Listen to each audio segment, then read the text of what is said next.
Hello student.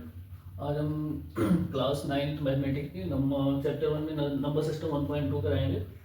1.2 पूरा solve कराएंगे। ये बहुत ही इजी है होने वाली एक्सरसाइज। अगर मैंने फार्मूला पढ़ाया था पहला और दूसरा उसके पिछली क्लास में रेशनल और रेशनल जब मैंने पढ़ाया था तो वहाँ पे हमने बताया था आपको कि जो ये पहला फार्मूला हमने दिया था कि नेचुरल नंबर को और whole number integer rational number और रियल नंबर ये N for natural number, W for whole number, I for integer, Q for rational number और R फॉर रियल नंबर। ये इनको इंक्रीजिंग ऑर्डर में हमने इंक्रीजिंग ऑर्डर में इनको शो किया था। इनके बेसिस पे जो इस टाइप के क्वेश्चन है हमने कराया था कि every natural number is whole number और every whole number is rational number, every integer is real number. ये कैसे सही होता है गलत, इस टाइप के क्वेश्चन मैं बता चुका हूँ। तो इसका कॉन्सेप्ट ये है कि छोटे से बड़े में हम जा सकते हैं, बड़े से छोटे में नहीं जा सकते, बस ये इसका कॉन्सेप्ट है। तो कैसे छोटे से बड़े में जा सकते हैं, मतलब अगर मैं बोलूँगा कि all natural number in an को नेचुरल होल नंबर हो सकते हैं, सही है। ऑल नेचुरल नंबर इंटीजर हो सकते हैं, ये सही होगा। ऑल नेचुरल नंबर क्या रियल नंबर हो सकते हैं, ये सही होगा। ऑल नेचुरल नंबर क्या रियल नंबर हो सकते हैं, सही होगा। ये हमेशा सही होगा, कभी भी गलत नहीं हो सकता। ये इस टाइप के क्वेश्चन जब भी आएंगे, अगर मैं पूछूंगा क्या रियल नंबर नेचुरल नंबर हो सकते हैं, sir all real number is natural number, गलत हो जाएगा। और all rational number is whole number, गलत हो जाएगा। इसी फॉर्मूले से गलत हो जाएगा। और रीजन भी आप दे सकते हो, इन सब की डेफिनेशन भी मैंने कराया है, तो डेफिनेशन के हिसाब से आप दे सकते हो और रीजन। ठीक, तो ये पहला क्वेश्चन हो गया। अगर ट्रू और फॉल्स में देना होगा आंसर, तो ये सबसे बहुत ही इंपॉर्टेंट फॉर्मूला मैंने बताया था आप लोगों को। दूसरा मैंने बताया था कि real number is equal to the rational number plus irrational number. अब क्लास 9 में नंबर सिस्टम में एक्सरसाइज 1.2 में पहला क्वेश्चन है कि all irrational number is real number, सही हो जाएगा क्योंकि इरेशनल नंबर रियल नंबर के बराबर हो सकता है। ये छोटा है, ये बड़ा है, क्योंकि इन दोनों से मिलकर रेशनल और इरेशनल मिलकर रियल नंबर बनता है। तो अगर मैं पूछूंगा सारे इरेशनल नंबर क्या रियल नंबर होते हैं, हाँ सही हो जाएगा। सारे रेशनल नंबर क्या रियल नंबर होते हैं, हाँ सही हो जाएगा। तो इस टाइप का क्वेश्चन ये पहला क्वेश्चन है कि पहला क्वेश्चन है कि all irrational number is real number, ये सही हो जाएगा। और ये भी हो सकता है, पूछा जा सकता है कि all irrational number is real number. पहला क्वेश्चन ये है all irrational number equal to real number, ये पहला क्वेश्चन है, ये ट्रू हो जाएगा। क्यों हो जाएगा? सभी इरेशनल नंबर रियल नंबर हो सकते हैं, सभी रेशनल नंबर रियल नंबर हो सकते हैं, लेकिन ऑल या every real number irrational number गलत हो जाएगा। Every real number equal to rational number, ये भी गलत हो जाएगा। तो पहले का जो फर्स्ट पार्ट है वो ये है, और थर्ड पार्ट है ये है कि all real number is rational number, तो ये फॉल्स हो जाएगा, हो जाएगा फॉल्स, ये थर्ड है। तो रीजन मैंने बता दिया क्यों ऐसा होता है, आप नंबर लाइन पे भी रिप्रेजेंट करके बता सकते हो। सेकंड क्वेश्चन है, पहले का सेकंड पार्ट है, ये पूछ रहा है कि all point can be represent in number line form of root m। मैंने नंबर लाइन में आपको बताया था 0 1 2। रियल नंबर जो है वह रूट m के फॉर्म में लिखे जा सकते हैं, नहीं लिखे जा सकते, क्योंकि माइनस वन को अगर इसके अंदर डालोगे तो अंडर रूट ऑफ -1 हो जाएगा, जो कि कॉम्प्लेक्स नंबर होता है, जो कि मैं 11th और 12th में पढ़ाऊंगा, आएगा कॉम्प्लेक्स नंबर, जो कि पॉसिबल नहीं है नंबर लाइन पर रिप्रेजेंट करना, तो इसलिए फॉल्स हो जाएगा, ये फॉल्स हो जाएगा। समझ में आया क्यों? तो ये पहला क्वेश्चन क्लियर हो गया, पहला फॉर्मूला, दूसरा फॉर्मूला और नंबर लाइन से इन तीनों को यूज कर सकते हैं, पहला क्वेश्चन हम सॉल्व कर सकते हैं। क्वेश्चन नंबर 2 जो है वो ये है कि और all positive integer is a rational number. All positive integer जो है ये क्या एक रेशनल नंबर के बराबर होता है, ये क्वेश्चन है। अगर नहीं होता है तो अगर रेशनल नंबर नहीं होता के बराबर नहीं होता, तो रेशनल नंबर अगर होता है तो उसका एग्जाम्पल दीजिए और कुछ। तो पहली बार तो पॉजिटिव इंटीजर कौन कौन से होते हैं, पॉजिटिव इंटीजर मैंने बताया था। पॉजिटिव इंटीजर की डेफिनेशन मैंने बताया था, वो 0 1 2 3। पॉजिटिव इंटीजर्स 0 से लेके इनफाइनाइट तक होते हैं। मैंने नंबर लाइन पे बताया था। अगर इंटीजर्स की बात करूंगा तो मैंने बताया था कि इंटीजर्स जो होते हैं माइनस इन्फिनिटी से लेके प्लस इन्फिनिटी तक होते हैं, ये हमने बताया था। ये इंटीजर्स है, यहाँ से लेके यहाँ तक होते हैं इंटीजर्स। माइनस इन्फिनिटी से लेकर प्लस इन्फिनिटी तक। लेकिन अगर पॉजिटिव इंटीजर की बात करूंगा तो पॉजिटिव इंटीजर जो 0, 1, 2, 3 से लेकर इन्फिनिटी तक होते हैं। अगर नेगेटिव इंटीजर्स की बात करूंगा वो कहाँ से हो जाएंगे? नेगेटिव इंटीजर्स होंगे माइनस इन्फिनिटी से लेके डॉट डॉट डॉट -2 -1 तक होंगे। ये पॉजिटिव इंटीजर्स हैं और ये है नेगेटिव इंटीजर्स। ये माइनस से स्टार्ट होते हैं और -1 तक आते हैं, माइनस इन्फिनिटी से स्टार्ट होते हैं। या इसको ऐसे भी लिख सकते हो, तभी कोई फर्क नहीं पड़ेगा, -1 -2 -3 इस तरह से आपको ज़्यादा समझ में आएगा माइनस इन्फिनिटी तक। जी अब वो क्वेश्चन में पूछा है, क्वेश्चन नंबर 2 में पॉजिटिव इंटीजर्स जो होते हैं क्या वो इरेशनल नंबर के बराबर होते हैं? अगर नहीं तो एग्जाम्पल दो, और कुछ जो पॉजिटिव इंटीजर होते हैं वो रेशनल नंबर के बराबर कैसे होते हैं। ठीक, ये क्वेश्चन है। तो सबका स्क्वायर रूट निकालना है। स्क्वायर रूट 0 का कितना होगा, 1 का कितना होगा, √2 का, √3 का, √4 का। तो 0 का स्क्वायर रूट होगा क्या, 0। 1 का स्क्वायर रूट होगा 1। और कैसे होगा ये आप लोगों को पता होना चाहिए।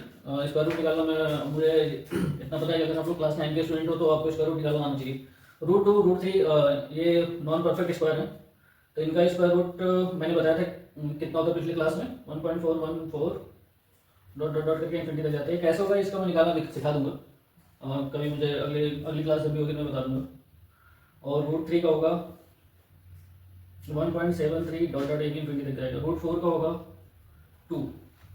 तो ये कभी खत्म नहीं हो रहा है, डेसिमल नंबर कभी खत्म नहीं हो रहा है, इनफाइनाइट तक जाकर ये भी कभी खत्म नहीं हो रहा, √2 √3। बाकी ये सारे नंबर क्या है, इनको p/q के फॉर्म में लिख सकते हो। तो ये सारे क्या है, रेशनल नंबर है। और वो सारे √9 भी रेशनल नंबर आएगा, तो उसकी वैल्यू 3 होती है। ये p/q के फॉर्म में लिख सकते हो, इसलिए उसने बोला जो नंबर रेशनल नंबर हो उनका एग्जाम्पल दीजिए। ये सारे ये सारे पॉजिटिव इंटीजर हैं, उनका स्क्वायर रूट √0 का √0 पॉजिटिव इंटीजर है, उसका स्क्वायर रूट निकालेंगे तो 0 आएगा। 0 क्या है, एक रेशनल नंबर है, तो √0 हो गया, √1 हो गया, √4 हो गया, ये सारे क्या है, रेशनल नंबर है। ये क्वेश्चन नंबर 2 खत्म हो गया, बस इतना ही था इसमें। ये नॉन परफेक्ट √3 √2 √7 √5 इन सब का स्क्वायर रूट निकालना मैं आपको सिखा दूंगा, अगर नहीं आता तो वो बहुत ही इजी हो जाएगा। आप कभी किसी भी नंबर का नॉन परफेक्ट स्क्वायर नंबर का स्क्वायर रूट निकाल सकते हैं। परफेक्ट का तो मैं ऐसा करता हूँ, ये सारे परफेक्ट स्क्वायर रूट हैं, इनका तो आपको आना चाहिए, √4 √9 √16 √25 ये perfect square root. Non perfect square root का मैं बता दूंगा। क्वेश्चन नंबर 2 बस इतना ही था कि स्क्वायर रूट निकालना है और सारे पॉजिटिव इंटीजर का, और ये बताना। ये क्वेश्चन था कि all positive integer irrational number है, तो नहीं, ये गलत हो जाएगा, इरेशनल नंबर नहीं है। क्यों नहीं है, आंसर में लिखा होगा, क्योंकि कुछ रेशनल नंबर भी होते हैं, कुछ इरेशनल, दोनों होते हैं और पॉजिटिव इंटीजर का स्क्वायर रूट निकालेंगे तो, इसलिए गलत हो जाएगा। All positive integer equal to irrational number होता है। अगर all positive integer equal to क्या रेशनल नंबर होते हैं तब भी गलत है, क्योंकि रेशनल होते हैं साथ साथ इरेशनल भी होते हैं। एक क्वेश्चन में आपको कई सारे क्वेश्चन आंसर आपको मिल सकते हैं, आप इस तरह से अगर पढ़ोगे तो। ऐसा नहीं है जो बुक में दिया है दिया आपको बस उतना ही सोचना है, उसके आगे भी आप सोच सकते हो। सोचने का तरीका मैंने आपको बता दिया है, पहला फार्मूला, दूसरा फार्मूला, नंबर लाइन को अच्छे समझाया था मैंने आपको, और मैंने रेशनल नंबर इरेशनल नंबर बहुत ही अच्छे तरीके से पढ़ाया है। उसको अगर आप समझोगे पूरा तो मुझे नहीं लगता कि आप कोई क्वेश्चन नहीं कर पाओगे। ये बेसिक है, ये अगर आप सीख रहे हो तो आगे आपके लिए बहुत बेटर होगा। क्लास 9th की मैथ 10th में आपको काम आएगी। क्वेश्चन नंबर 3 है, √5 को नंबर लाइन पर रिप्रेजेंट करना है। नंबर लाइन कौन सी है, इस पे ये 0 हो गया, 1 हो गया, 2 हो गया, 3 हो गया, ऐसे डॉट डॉट डॉट इन्फिनिटी तक, इधर -3 ये डॉट डॉट इन्फिनिटी। ये √5 यहाँ पे किस जगह पे आएगा इस नंबर लाइन पे, ये कैसे निकालोगे? तो इसको निकालने का बहुत ही आसान तरीका है, और मैं बता दे रहा हूँ, क्योंकि इसका यूज √5 निकालने में पाइथागोरस थ्योरम का यूज होता है। 5 निकालने के लिए नॉन परफेक्ट स्क्वायर रूट किसी भी √7 भी पूछ सकता है, √11 भी पूछ सकता है, किसी का भी पूछ सकता है, आप निकाल सकते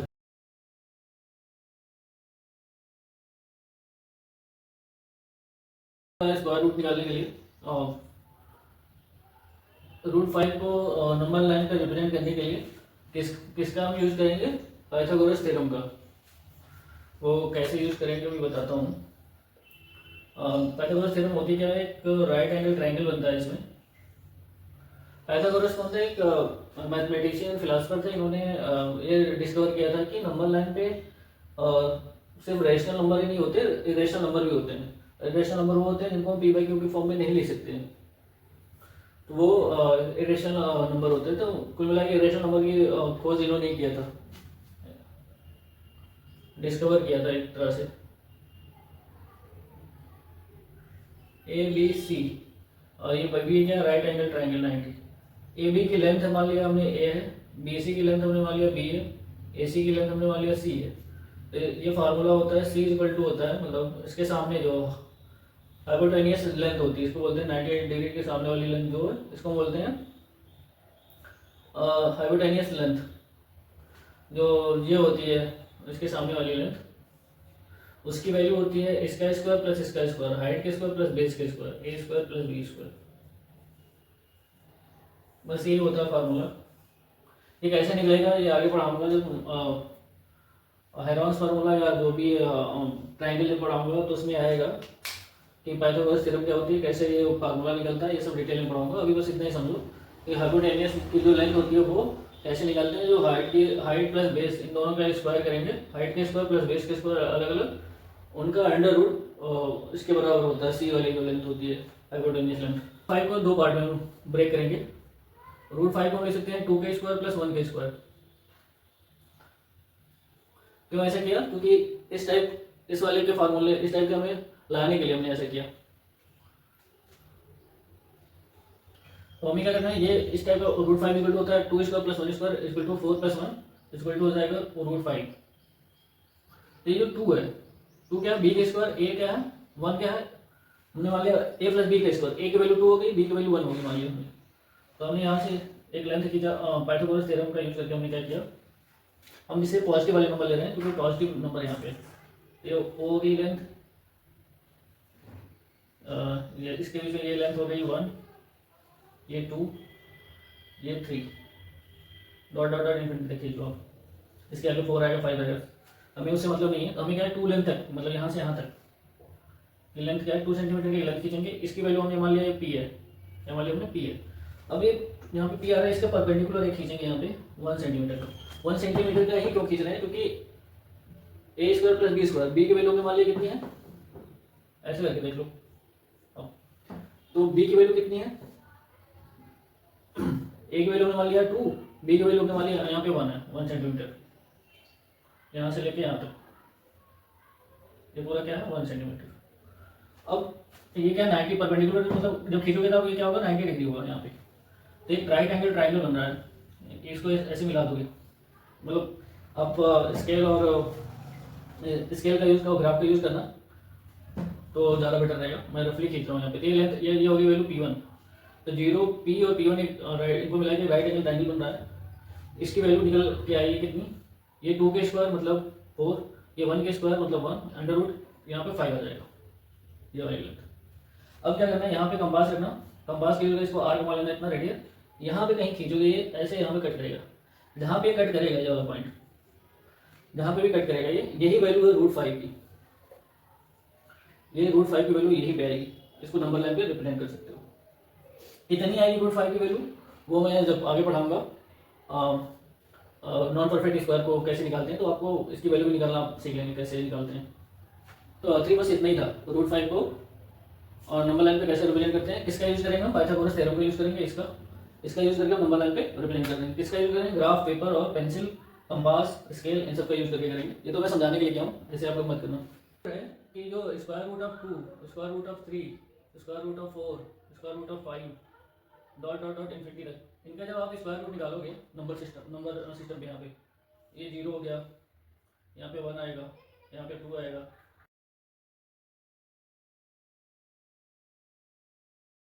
तो रूट 2 कैसे आएगा, ये वाली लेंथ 1 हो गई, इस पे कैसे खींच लो 1 सेंटीमीटर, इस पे एक ट्रायंगल बनेगा, ये वाली लेंथ कितनी है 1, ये भी 1 के स्क्वायर प्लस 1 स्क्वायर रूट 2 हो गया। ये इसको नंबर लाइन पे कहाँ पर रिप्रेजेंट करोगे, यहाँ पे कट करोगे तो यहाँ कहीं आएगा ये हो गया। ऐसे ही अब रूट 3 कैसे करोगे, हमने मान लिया कि ये पूरा बेस हो गया और रूट 2 और उसके बाद रूट 3 आएगा, तो 1 सेंटीमीटर का हो गया, परपेंडिकुलर हमने इस पर ड्रॉ कर लिया, ये 1 सेंटीमीटर हो गया। अब इनको मिलाओगे तो रूट 2 के स्क्वायर 2 और प्लस 1 के स्क्वायर ऐसे होगा, ये रूट 2 का स्क्वायर प्लस 1 का स्क्वायर, इसको अंडर रूट लोगे तो ये वैल्यू आ जाएगी रूट 3, मतलब ये वाली वैल्यू, तो यहाँ पे रूट 3 आ गया। तो ऐसे करके फिर इस पर 1 सेंटीमीटर का और लेने के फिर यहाँ पे करोगे, एक और राइट एंगल ट्रायंगल बनेगा, ये हो जाएगा √4।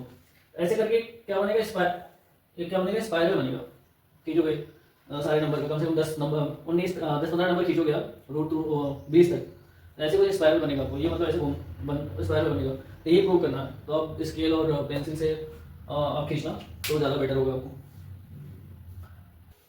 और कुछ है नहीं इसमें, बस इतना ही है क्वेश्चन नंबर 4। तो ये मैथ का एक्सरसाइज 1.1 1.2 दोनों हमने करा दिया है। आशा करता हूँ कि अगर मेरा आपको समझ में आया होगा तो आप ज़रूर हमारे वीडियो को लाइक करिए, सब्सक्राइब करिए, शेयर करिएगा।